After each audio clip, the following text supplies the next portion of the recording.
Hi అండి అందరికీ welcome back to our channel Madhu educational hub. Friends, ఈ వీడియోలో 9th class new geography text బుక్లోని థర్డ్ లెసన్ నీటి పారుదల ఈ లెసన్లో ఉన్నటువంటి ఇంపార్టెంట్ పాయింట్స్ అన్నీ కూడా డిస్కస్ చేద్దాం. ఇందులో నదులకు సంబంధించిన పూర్తి ఇన్ఫర్మేషన్ అయితే ఉంది. ద్వీపకల్ప నదులు ఏవి, హిమాలయ నదులు, వాటి యొక్క ఉపనదుల గురించి, అంతేకాకుండా వివిధ నీటి ప్రాజెక్టులను కూడా ఇవ్వడం జరిగింది. ఈ బిట్స్ అనేవి ఓన్లీ సోషల్ కంటెంట్కే కాకుండా డిఎస్సిలో అడిగేటువంటి జీకే బిట్స్గా కూడా యూజ్ అవుతాయి. సో వీడియోని స్కిప్ చేయకండి. వీడియో కనుక మీకు నచ్చితే తప్పకుండా లైక్ చేయండి, షేర్ చేయండి, సబ్స్క్రైబ్ చేయండి. ఫస్ట్ పాయింట్, నీటిపారుదల అనేది ఒక ప్రాంతం యొక్క నదీ వ్యవస్థను వివరిస్తుంది. నీటిపారుదల ఒక ప్రాంతానికి సంబంధించిన నదీ వ్యవస్థను వివరిస్తుంది. నదీ వ్యవస్థ ద్వారా నీటిని పొందే ప్రాంతాన్ని నదీ పరివాహక ప్రాంతం లేదా నీటిపారుదల ప్రాంతం అని అంటారు. నదీ వ్యవస్థ ద్వారా నీటిని పొందే ప్రాంతాన్ని నదీ పరివాహక ప్రాంతం లేదా నీటిపారుదల ప్రాంతం అని పిలుస్తారు. రెండు నదీ పరివాహక ప్రాంతాలను వేరు చేసే ఎత్తైన ప్రదేశాన్ని జల విభాజక క్షేత్రం అని పిలుస్తారు. ప్రపంచంలో అతిపెద్ద నదీ పరివాహక ప్రాంతం ఉన్నటువంటి నది ఏది అంటే అమెజాన్. భారతదేశంలో అతిపెద్ద నదీ పరివాహక ప్రాంతం గంగా నదికి ఉంది. భారతీయ నదులను రెండు రకాలుగా విభజించారు. అవి హిమాలయ నదులు, రెండవది ద్వీపకల్ప నదులు.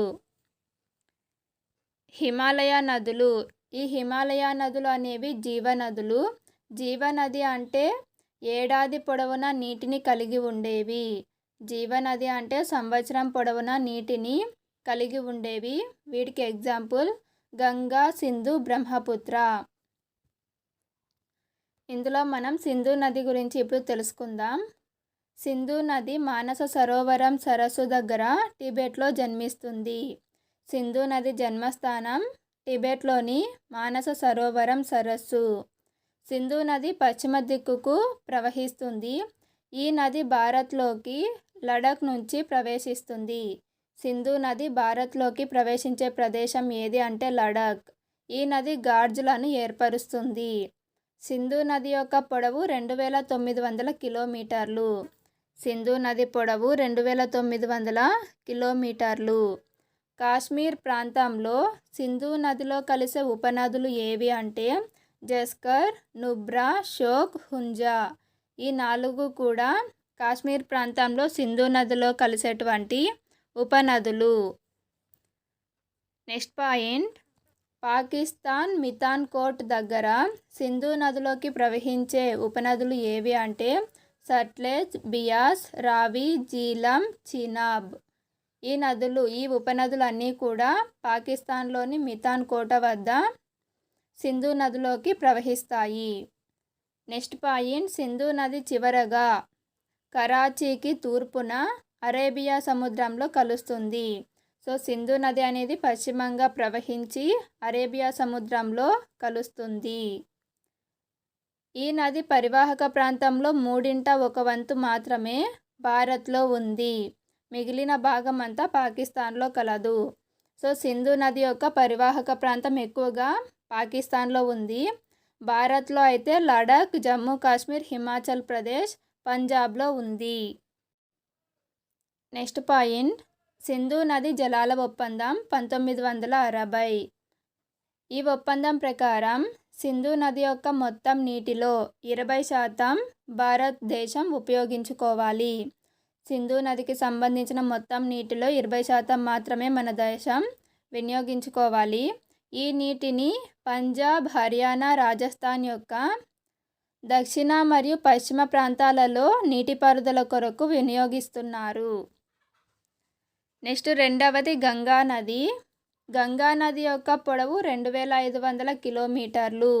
గంగా నది 2500 కిలోమీటర్లు ప్రవహిస్తుంది. భగీరథిగా పిలిచే గంగా నది యొక్క ప్రధాన జలాలు గంగోత్రి హిమానీ నదం ద్వారా ఉత్తరాఖండ్లోని దేవప్రయాగ వద్ద అలకనందను కలిసి గంగా నదిగా పిలువబడుతుంది. సో భాగీరథి మరియు అలకనంద ఈ రెండు హిమానీ నదాలు కలిసి గంగా నది ఏర్పడుతుంది. ఈ రెండు కూడా దేవప్రయాగ వద్ద కలుస్తాయి. హిమాలయాల నుంచి కలిసే ఉపనదులు. గంగా నదికి హిమాలయాల నుంచి వచ్చే ఉపనదులు ఏవి అంటే యమున, గాగ్రా, గండక్, కోసి. ఇందులో గంగా నదికి సమాంతరంగా ప్రవహించే గంగా నది యొక్క ఉపనది యమునా నది. ఇది గంగా నది యొక్క ఉపనదులన్నింటిలో కూడా పొడవైనది. సో ఈ యమునా నది అనేది యమునోత్రి హిమానీ నదం నుండి పుడుతుంది. ఇది అలహాబాద్ వద్ద గంగా నదిలో కలుస్తుంది. యమునా నది అనేది అలహాబాద్ దగ్గర గంగా నదిలో కలుస్తుంది. నెక్స్ట్ గంగా నదికి ద్వీపకల్ప ఉపనదులు ఏవి అంటే చంబల్, బేత్వా, సోన్. నెక్స్ట్ నమామి గంగా పథకం. దీనిని జూన్ 2014లో కేంద్ర ప్రభుత్వం ఆమోదించింది. ఈ నమామి గంగా పథకం యొక్క లక్ష్యం ఏమిటి అంటే గంగా నది యొక్క కాలుష్యాన్ని సమర్థవంతంగా తగ్గించడం, పరిరక్షణ మరియు పునరుజ్జీవనం. సో నమామి గంగా అనేది గంగా నది యొక్క సంరక్షణ కోసం ఏర్పాటు చేసినటువంటి పథకము. గంగా నది డెల్టాకు ఉత్తరాన ఉన్న చిట్ట చివరి ప్రదేశం పశ్చిమ బెంగాల్లోని ఫరక్కా. గంగా నది డెల్టాకు ఉత్తరాన ఉన్న చిట్ట చివరి ప్రదేశం ఏది అంటే పశ్చిమ బెంగాల్లో ఉన్నటువంటి ఫరక్కా. ఇక్కడ గంగా నది రెండుగా చీలిపోతుంది. అది భాగీరథి మరియు గంగా ప్లస్ బ్రహ్మపుత్ర. గంగా నది ఇక్కడ బ్రహ్మపుత్ర నదితో కలుస్తుంది. సో గంగా నది బ్రహ్మపుత్ర నదితో కలవడం వల్ల అక్కడ దీనిని మేఘన అని పిలుస్తారు. ఇది వెరీ వెరీ ఇంపార్టెంట్. మేఘన నది ఏ రెండు నదుల కలయిక వలన ఏర్పడుతుంది? ఆన్సర్ గంగా మరియు బ్రహ్మపుత్ర. ఈ రెండు పాయలు కూడా బంగాళాఖాతంలో కలుస్తాయి. గంగా నది యొక్క రెండు పాయలు అయినటువంటి భాగీరథి మరియు మేఘన ఈ రెండు కూడా బంగాళాఖాతంలో కలుస్తాయి. నెక్స్ట్ పాయింట్, గంగా నది ద్వారా ఏర్పడే డెల్టా సుందర్బన్ డెల్టా. ఇది ప్రపంచంలోనే అతిపెద్ద డెల్టా. ప్రపంచంలోనే అతిపెద్ద డెల్టా ఏది అంటే సుందర్బన్ డెల్టా. ఇది గంగా నది ద్వారా ఏర్పడుతుంది. ఈ సుందర్బన్ డెల్టా అనేది రాయల్ బెంగాల్ టైగర్స్కు నివాసం. నెక్స్ట్ బ్రహ్మపుత్ర నది. ఇది హిమాలయ నదులలో మూడవది. దీని యొక్క జన్మస్థానం టిబెట్లోని మానస సరోవరం. ఇది సింధు నది కంటే పొడవైనటువంటి నది. నామ్చా బర్మా వద్దకు చేరిన తరువాత యు ఆకారపు మలుపు తీసుకొని అరుణాచల్ ప్రదేశ్లో గార్జ్ ద్వారా ప్రవేశిస్తుంది. బ్రహ్మపుత్ర నది అనేది మన భారతదేశంలోకి మొదటగా ప్రవేశించే రాష్ట్రం ఏది అంటే అరుణాచల్ ప్రదేశ్. ఈ బ్రహ్మపుత్ర నదిని అరుణాచల్ ప్రదేశ్లో ఏ పేరుతో పిలుస్తారు అంటే దిహాంగ్. దిహాంగ్ అని పిలువబడే నది ఏది అంటే బ్రహ్మపుత్ర నది. ఎక్కడ దీనిని అలా పిలుస్తారు అంటే అరుణాచల్ ప్రదేశ్. దిబాంగ్ మరియు లోహిత్ అనేవి బ్రహ్మపుత్ర నది యొక్క ఉపనదులు. ఈ దిబాంగ్ మరియు లోహిత్ అనే ఉపనదులు కలిసిన తరువాత అస్సాంలో బ్రహ్మపుత్రగా పిలువబడుతుంది. ఈ రెండు ఉపనదులు కలిసిన తర్వాత అస్సాంలో ఈ నది బ్రహ్మపుత్రగా పిలువబడుతుంది. నెక్స్ట్ పాయింట్, బ్రహ్మపుత్ర నదిని టిబెట్లో స్తాంగ్పో అని, బంగ్లాదేశ్లో జమున అని పిలుస్తారు. ఫ్రెండ్స్, ఈ నదుల యొక్క మారుపేర్లు అనేవి చాలా ఇంపార్టెంటు. బ్రహ్మపుత్ర నదిని టిబెట్లో స్తాంగ్పో అని పిలుస్తారు. అదే బంగ్లాదేశ్లో జమునా నది అని పిలుస్తారు. సో బంగ్లాదేశ్లో జమున అని పిలువబడే నది ఏది అంటే బ్రహ్మపుత్ర నది. ప్రపంచంలోనే అతిపెద్ద నదీ ద్వీపం ఏది అంటే మజూలీ. ప్రపంచంలోనే అతిపెద్ద నది ఆధారిత ద్వీపము మజూలీ. ఇది బ్రహ్మపుత్ర నది వలనే ఏర్పడుతుంది. నెక్స్ట్ పాయింట్, ఈ నది వలన అస్సాం మరియు బంగ్లాదేశ్లో వరదలు అనేవి ఎక్కువగా సంభవిస్తాయి. సో అందుకే బ్రహ్మపుత్ర నదిని అస్సాం దుఃఖదాయిని అని పిలుస్తారు. నెక్స్ట్ ఇప్పుడు ద్వీపకల్ప నదుల గురించి తెలుసుకుందాం. తూర్పు వైపుకు ప్రవహించి బంగాళాఖాతంలో కలిసే నదులలో ముఖ్యమైనవి మహానది, గోదావరి, కృష్ణ, కావేరి. ఈ నదులు అన్నీ కూడా తూర్పు వైపుకు ప్రవహించి బంగాళాఖాతంలో కలుస్తాయి. ఈ ద్వీపకల్ప నదులలో పశ్చిమ వైపు ప్రవహించే నదులు ఏవి అంటే నర్మదా మరియు తపతి. ఈ రెండు నదులు పశ్చిమ వైపు ప్రవహించి అరేబియా సముద్రంలో కలుస్తాయి. ద్వీపకల్ప నదులలో మొదటిది గోదావరి నది.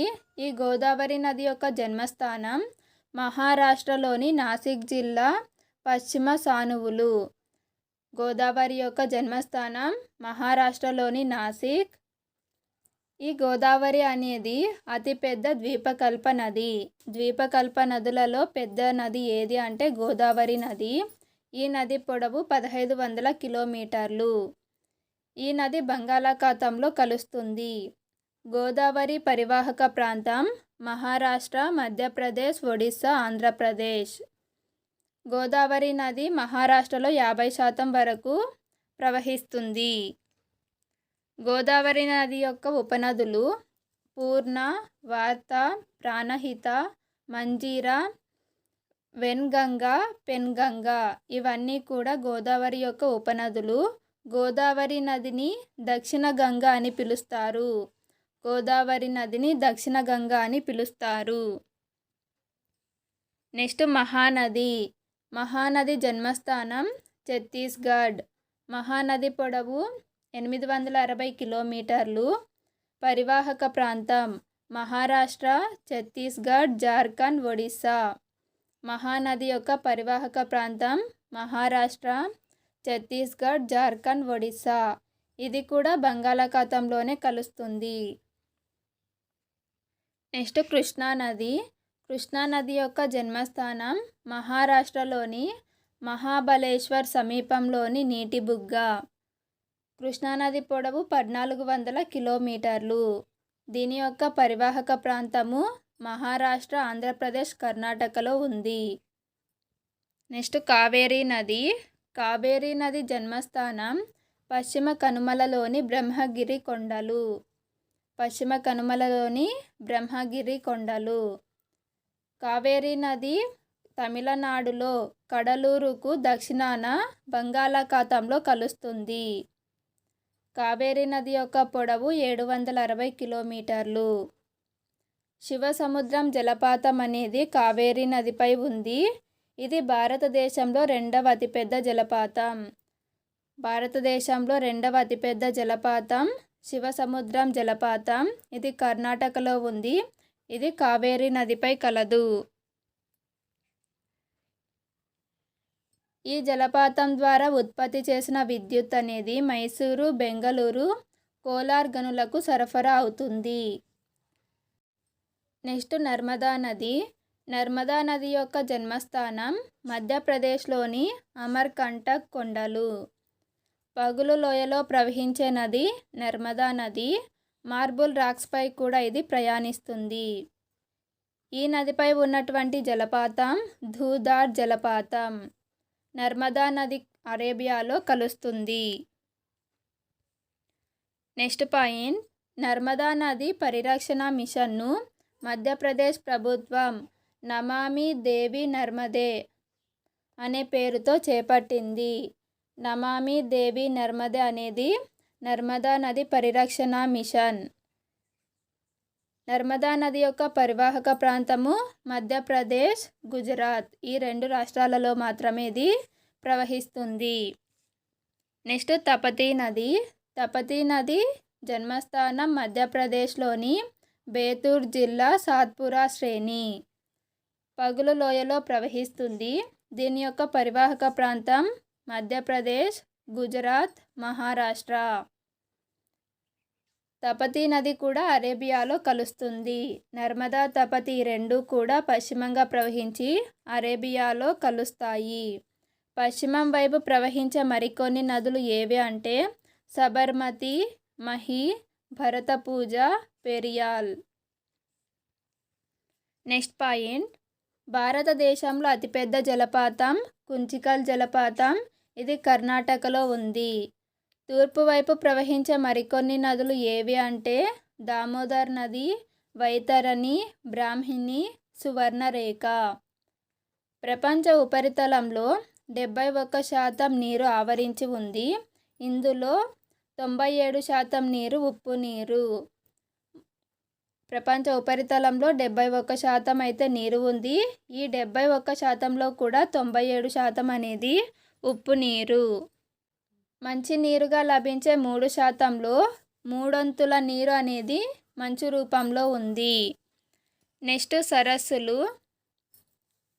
అంతఃస్థలీయ పరివాహక ప్రాంతంలో గల సరస్సుకు ఎగ్జాంపుల్ సాంబార్ సరస్సు. సాంబార్ సరస్సు అనేది ఉప్పు నీటి సరస్సు.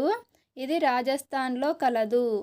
సాంబార్ సరస్సు అనేది ఉప్పు నీటి సరస్సు. ఇది రాజస్థాన్లో ఉంది. నెక్స్ట్ పాయింట్, ఆక్స్బౌ సరస్సులుగా అభివృద్ధి చెందేవి నదీ చంద్రికలు. లగూన్లను ఏర్పరిచే సరస్సు చిలికా సరస్సు, పులికాట్ మరియు కొల్లేరు సరస్సులు. భారతదేశంలోనే అతిపెద్ద మంచినీటి సరస్సు ఏది అంటే ఊలర్ సరస్సు. ఈ ఊలర్ సరస్సు అనేది జమ్మూ కాశ్మీర్లో ఉంది. భారతదేశంలో అతిపెద్ద మంచినీటి సరస్సు ఊలర్ సరస్సు.